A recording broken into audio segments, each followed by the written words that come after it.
Let's install a large decal using the hinge method. Your package from Notable Bee comes with a cleaning cloth, instruction sheet, and your decal. In addition, you'll need to have some tape, like masking tape, a credit card, any credit card or piece of plastic, like this one, and optionally a dry erase marker or a chalk marker. The first step is to have a clean surface. Use the enclosed alcohol wipe to clean your surface, making sure there's no more dust or debris and that it's completely dry. With my surface clean and dry, the next thing to do is to position my decal. On many recycling bins like this one, there's already a logo, so I'm just making sure that I'm not going to be overlapping that logo. And then as well, on this recycling bin, there happens to be a little line that sticks out of plastic, and I need to cut this decal so that it will fit around it. Okay, so I went and used some scissors to cut a little line in my decal. And now I'm just going to make sure that it's exactly where I want. If necessary, I can use the extra box that's on most of my larger decals to help align it to be perfectly straight. Once I'm happy with the position, I'm going to take some masking tape here and put it down the one side as a hinge. And then optionally, to be a little bit more precise on my location, I'm going to use my chalk marker to put a little mark on the side and the bottom that I'll use to line up the decal when I'm putting it on in a second. So I'm going to flip my decal over across the hinge and remove the backing paper. Do this slowly and carefully, and don't take it all off, just the first half. If any of it sticks to the paper instead of to the front tape, just push it back and use your finger or fingernail or a piece of plastic to connect them together again.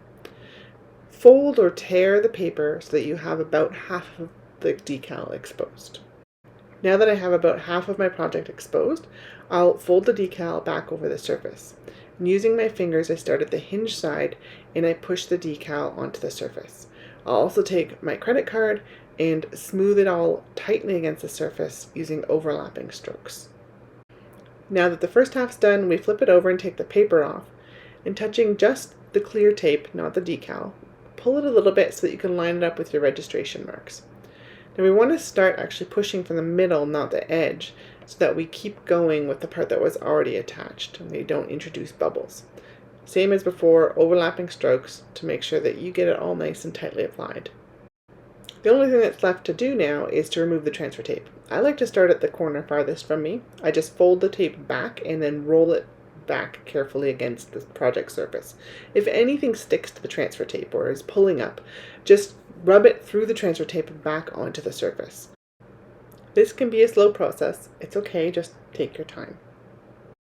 If you're watching closely, you'll probably notice that the small box from the edge of my decal is coming up with the decal's transfer tape. That's fine. It doesn't matter whether it comes up now or later. You can always take it off later if it doesn't come up with your tape. One thing that can happen is that sometimes you get a little too eager near the end of the project, and if you give your transfer tape a big yank, you'll end up losing part of your decal. My poor sloth only has 3 legs.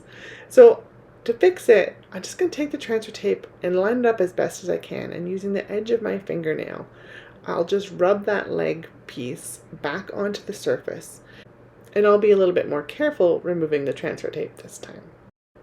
So don't feel bad, everyone makes some mistakes. In fact, if you count the number of legs on this sloth, you'll notice there are 5 of them, not 4. So I think I need to make a change to this design before I put it up for sale.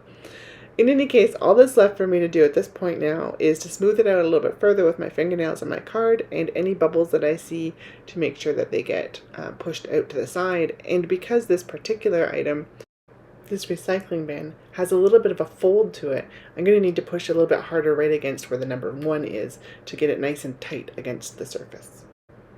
Here's what it looks like when it's done. Thanks so much for watching and for purchasing decals from Notable Bee. I'd love to see what you've done with your decals, and I'm here if you have any questions.